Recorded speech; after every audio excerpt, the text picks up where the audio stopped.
ako ng mga politiko, bigay nga kayo ng ng resibo, ng ebidensya. Pumunta kami ng tawag dito, Tacloban City. Nagbabagang mga balita at pagtalakay sa mga isyu ng lipunan. Bulsa, opinyon, banat at paglalantad sa katotohanan. Bulsa, what you see is what you get. You decide. O sino sa inyo yung makapagbigay ng ebidensya na binayaran ako? Yung hotel nga po, mga kababayan sa Maynila na ang nagbubok si Kuya, lahat bayad namin. Alam ba ninyo, lahat ng travel namin sa Maynila, ang gastos namin, 50,000 to 100,000. Yung eroplano lang na binayaran namin sa, magkano yung eroplanong umuwi kami? 17,000 yung binayaran. Kaming dalawa lang ni Mrs. One way lang yun, from Manila to Legazpi. You see? Ilang days kami nag-stay sa hotel. Gastos namin sa hotel siguro mga 20,000. Sa aeroplano mga 40,000. Kasi yung asawa ko hindi man po ayaw sumakay sa bus kasi napakahirap po sa bus. Ang tagal, tagtag ng tagtag. You see, yung pagkain pa namin. Kaya yun ang challenge natin doon sa mga nag-aakusa na binabayaran ako ng Palasyo Malacanang. Hingi kayo ng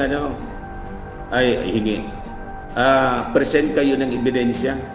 You ask itong mga nakasama ko sa Palasyo Malacanang kung tumanggap man lang si Dante Maravillas ng kahit isang kusing.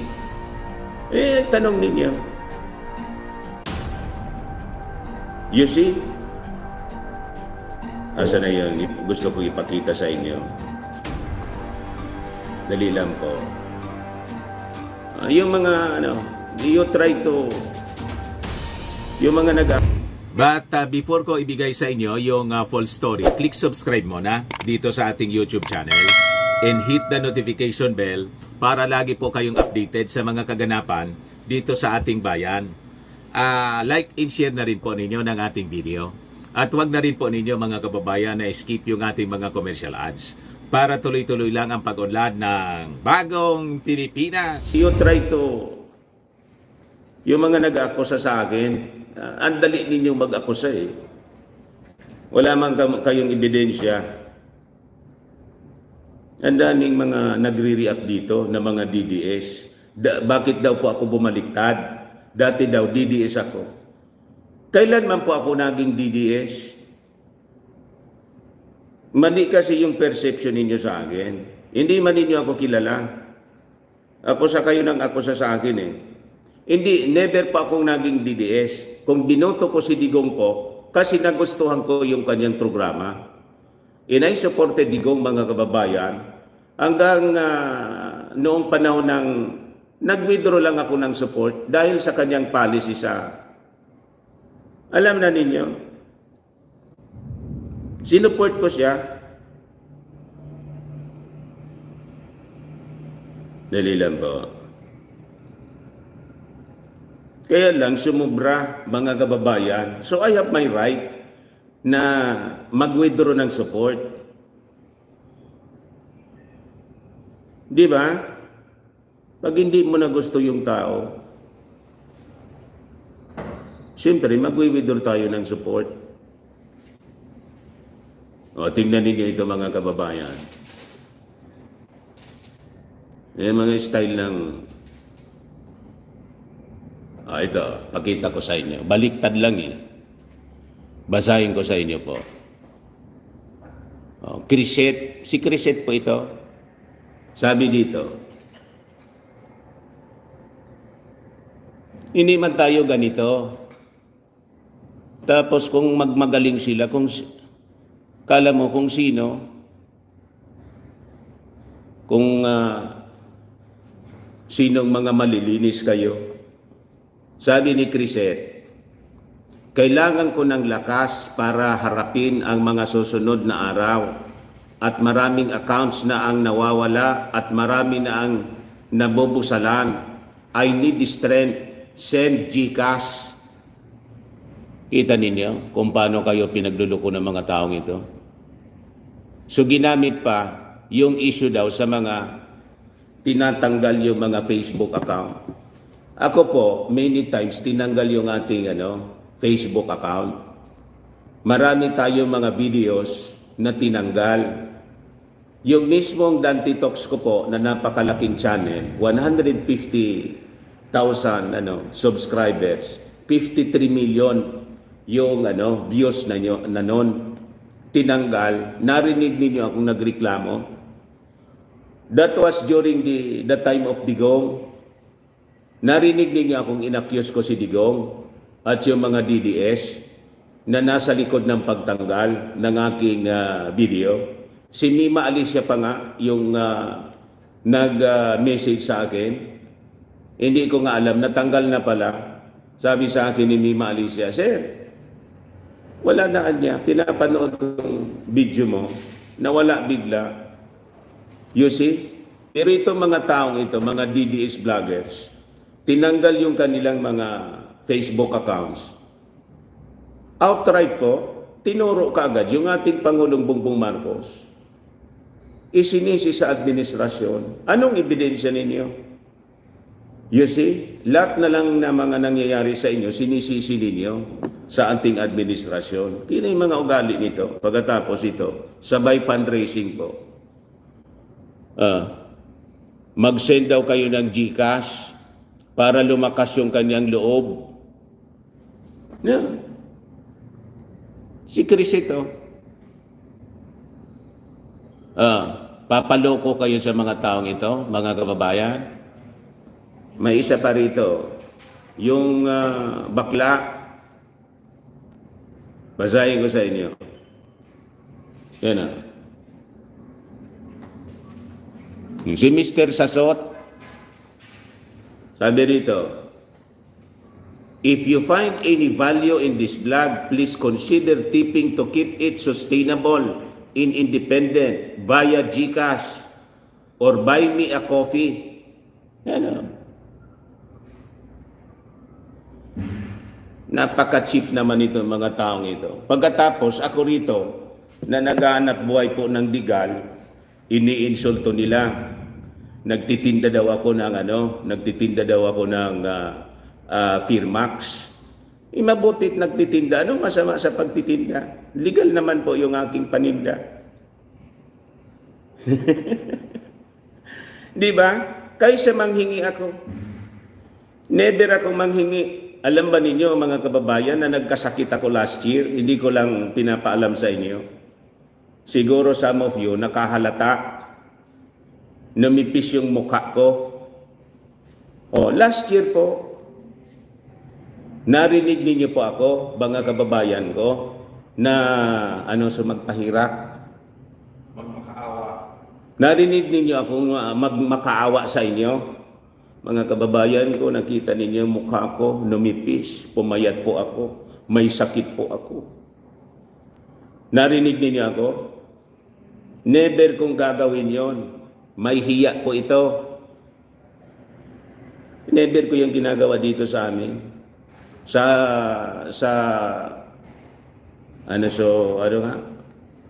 haba na ng panahon, mga kababayan, na nasa mainstream media ako, marami akong kaibigan na pwede akong manglimos, pero hindi ko po ginagawa.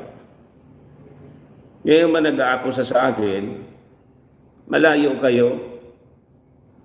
Yung mga gawain po ninyo, ina-accuse ninyo sa akin. Kaya gusto kong sagutin ngayon sa ating live. Kaya ako nakikiusap, yung pakiusap ko lang naman, simple. As we supported, mga kababayan, the President, we support na the President all the way. Kinampanya na natin siya. Huwag nating hayaan po, mga kababayan, na mamayani, magtagumpay yung mga paninira. Kaya sabi ko, ngayon, magla-live ako. So, nakikiusap ako sa mga Marcos loyalist. Bigkis-bigkis po tayo. If you share this video at marating natin yung mga kaibigan po ninyo makapanood at mag-subscribe po dito. That way, mababasag natin po yung mga kasinungalingan ng mga kalaban ng ating gobyerno na gusto na nilang ikodita. Di ba may mga yun nga yung pag-usapan natin, isa sa mga pag-usapan natin ngayon po. Sabi nga rito, yan PNP cracking down on content creators, destabilizing government. Isa sa mga pag-usapan natin ngayon. Pero before that, balikan muna natin yung kwento dito sa challenge ni Attorney Harry Roque na magsailalim po sa drug test yung ating Pangulong Bongbong Marcos. Ano sa tingin po ninyo? Ano sa palagay po ninyo? Post your comments po, mga kababayan. So, basahin muna natin yung mga reactions po ninyo rito. Dali lang po. Sabi ni Rogelio Licuan, mabuhay ka Mr. Marabilia, sama-sama tayo sa pag-unlad, support PBBM. 551 na yung nanonood sa atin. Maraming salamat. Penny Aban, di ka ba makabili ng sarili mong kape? Badong, kaya ka nang hihingi? Sino itong badong po na nanghihingi ng ng pangkape? Yun ang gawain po ng ilang mga vloggers. Ang karamihan dito, mga DDS vloggers. Sige ang pangingi. Nakakahiya po. Huwag ninyong patulanan mga ganyang gimmick po nila. Kumikita na sila. Kami po kumikita na sa revenues galing dito sa YouTube. Ano pang rason na manghingi? Di ba? Yung revenues lang dito enough para sa pangangailangan ng aming family. Napaka-swapang naman ng mga taong yan ng hingi. Hindi man po masasabi natin kunti yung revenues, lalo yung mga kilala ng mga vloggers. Malaki yung mga kinikita nila. Pagkatapos hingi pa, may pa-jikas pa. May iyak naman kayo. Sabi ni Jade Asuncion, drug test for what? Kung gumagamit si PBBM, he cannot function right now. Every day, may appointment ang Pangulo. Yun nga po. Tapos, ang sinasabi nila na ebidensya daw, yung pagkangiwi ng ating Pangulong Bongbong Marcos. Yun ba? Yun na ba yung katibayan ninyo? Kaya nga po, nag-post ako. Tapos nag-video po ako. Tinanggal. Bullying daw. Sabi ko, kung yung ebidensya ninyo, yung ngiwi na mukha ng ating Pangulo, di i-post ko rin yung ngiwi na mukha ni Digong. Pinost ko. Tinanggal po yung video ko.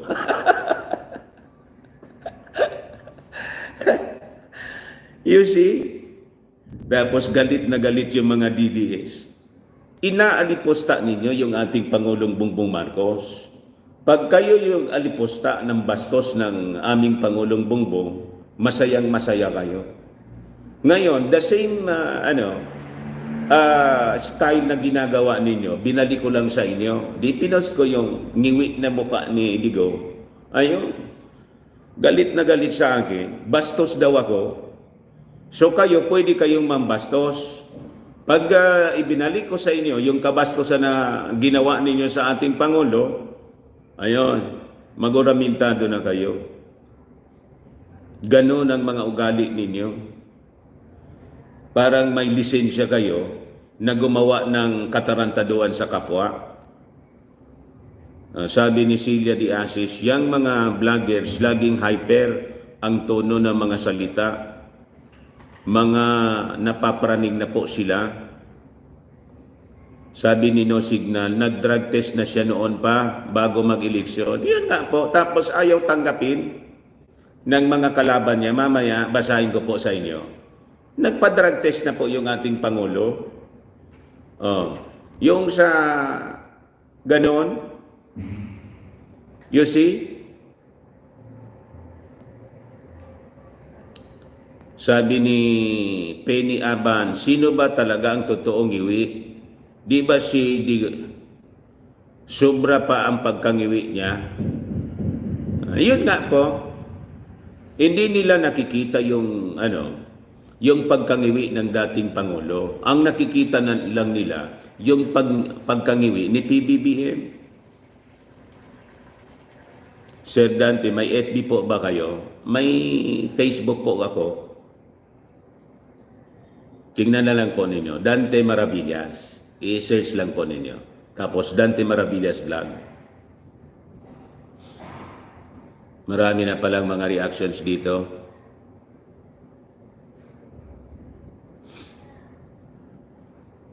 Yoki Masafumi, isa na lang ang kidney ni PBBM, kaya no way yung drugs. Sasha, ngiwi ako palagi matapos kumain dahil sa tinga sa ngipin. Alberto Di Guzman, matapa nga po ang hiya, wala na tayong magagawa sa mga yan. Shopee, ayaw kong manood kung may GCash na nakadisplay. Yan, it's time nitong mga vloggers na to. Hini-exploit po kayo. Yung inyong kabaitan po, your generosity, ini-exploit po nila. Sabay insulto sa akin kasi daw ako nagtitinda ng kung ano-ano. Ako daw, abang nagtitinda ng pampabata, hindi man daw ako nagiging gwapo.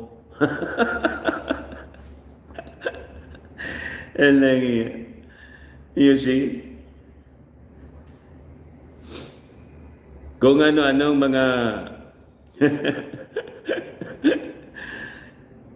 good day.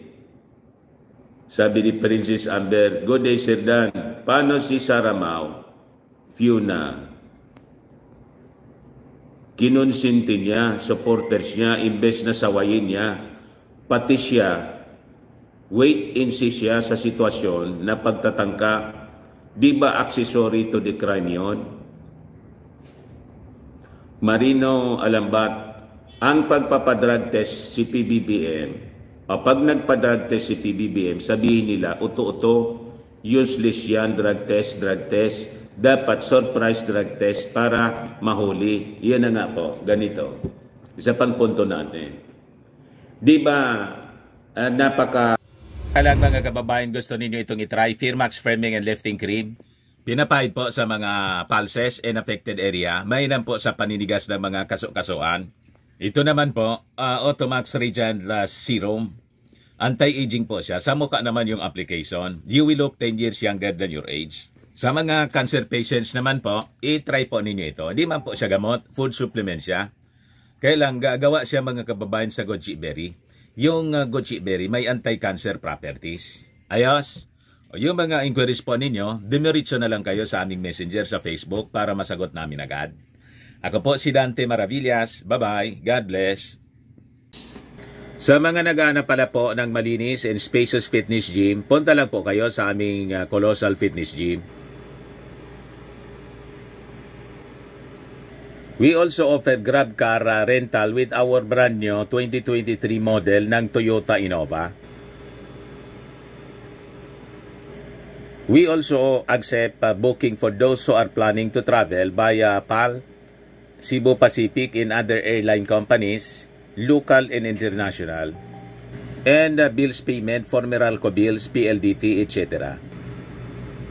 Ang Colossal Fitness Gym is located at 3rd floor, Security Bank Building, Landco Business Park, Legazpi City, Albay. For inquiries, look for Jilon Maravillas. Contact number 0966-802-0949.